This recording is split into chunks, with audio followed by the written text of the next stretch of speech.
introduction, pulse of a megacity, Tokyo. A name that echoes energy, innovation, tradition, and contradiction. It is the largest city on Earth by population, a living, breathing ecosystem of over 37 million people in its metropolitan region. From the buzzing scramble of Shibuya to the silent calm of Meiji Shrine, Tokyo defies easy definition. It's a city of paradoxes, a place where robotic cafes exist a few blocks away from 500-year-old temples, where fashion-forward Harajuku sits beside historic Omotesando, where business suits and cosplay outfits pass each other on the same subway train. Tokyo never sleeps, but it never forgets. The city carries the legacy of Edo's feudal predecessor and has rebuilt itself time and again, from fires, earthquakes, and the devastations of war.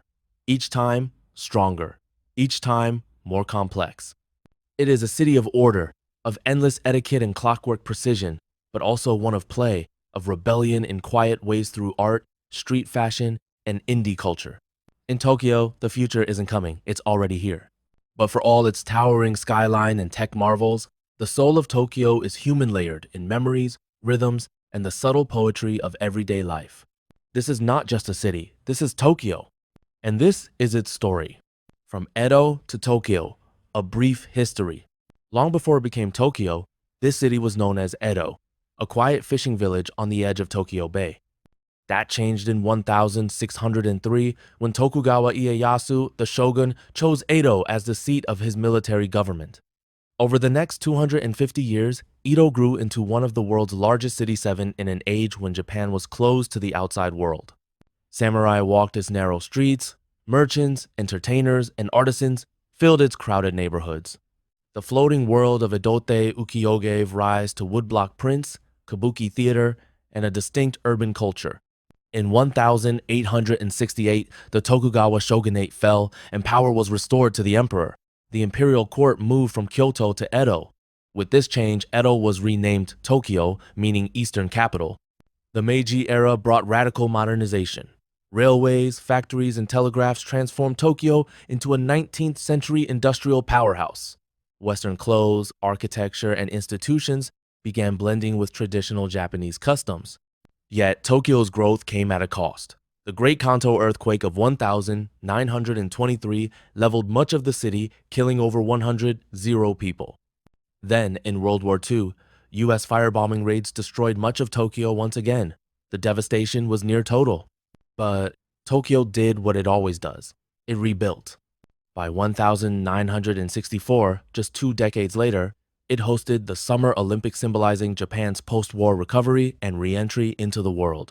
Skyscrapers began to rise. Bullet trains began to run. Global corporations made Tokyo their home. Today, Tokyo stands not just as a national capital, but as a global force, rooted in centuries of reinvention. Cityscape, districts, design, and flow. Tokyo is not a city, it is a constellation of cities. A sprawling urban mosaic without a single center, but dozens of unique districts each, a city within a city. Shibuya, the pulse of youth and energy, fashion, music, digital art. The scramble crossing here is the most famous intersection in the world, thousands walking at once, yet never colliding. Shinjuku, the vertical city, home to Tokyo's busiest train station. Its skyline stretches upward with government towers, department stores, and rooftop gardens. At night, it glows with red lanterns, jazz bars, and the neon haze of Kabukicho. Ginza, Tokyo's luxury showroom, designer stores, upscale sushi counters, and century-old craft shops all side by side. Precision, elegance, and silence. Asakusa, a window into the Edo era. The Great Red Gate of Sensō-ji Temple stands as a spiritual anchor amid souvenir shops and kimono-clad tourists. Akihabara, the electric town.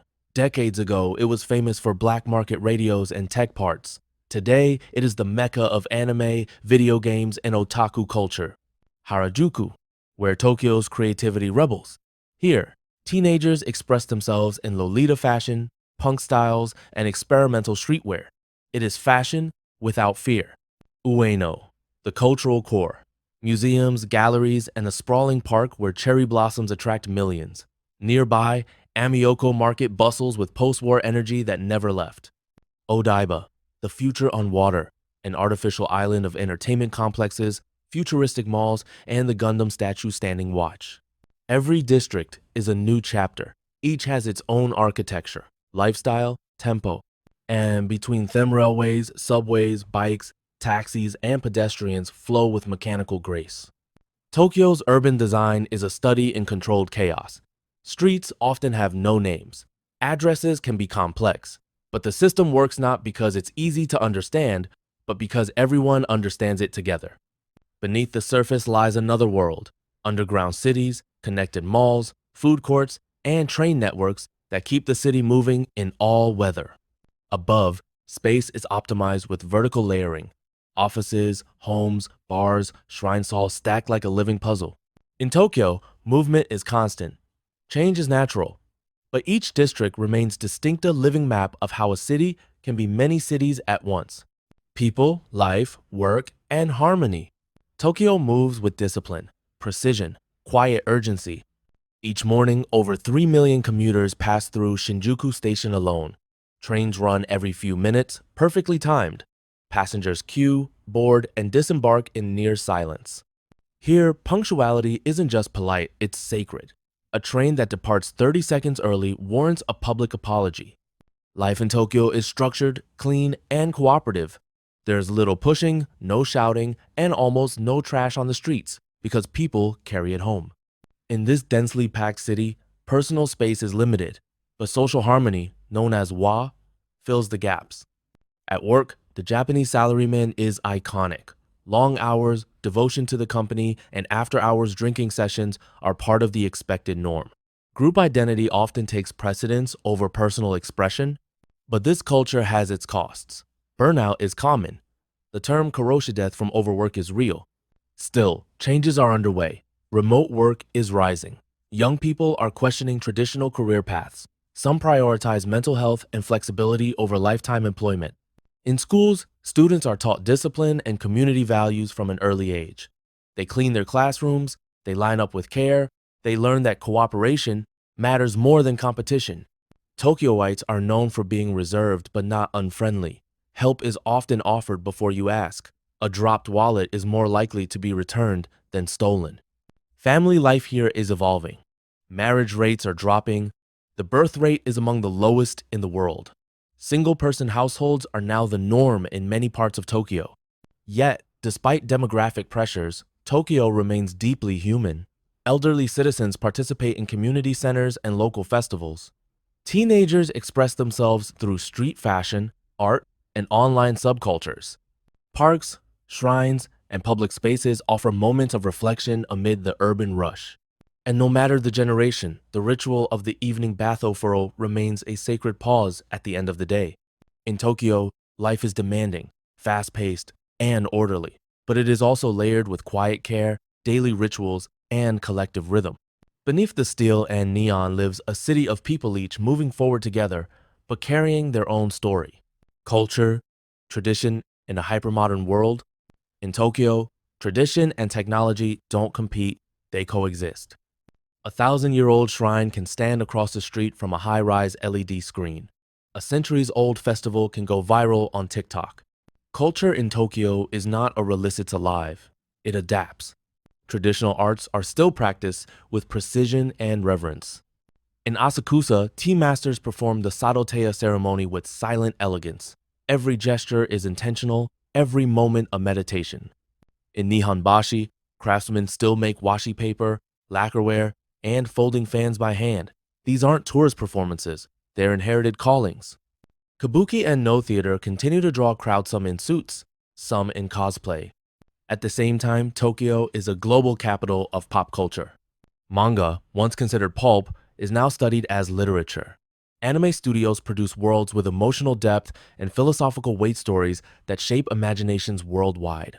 J-pop idols pack stadiums, indie rock thrives in tiny basement venues, and street dancers rehearse under train overpasses until midnight. Fashion in Tokyo is an art form in itself.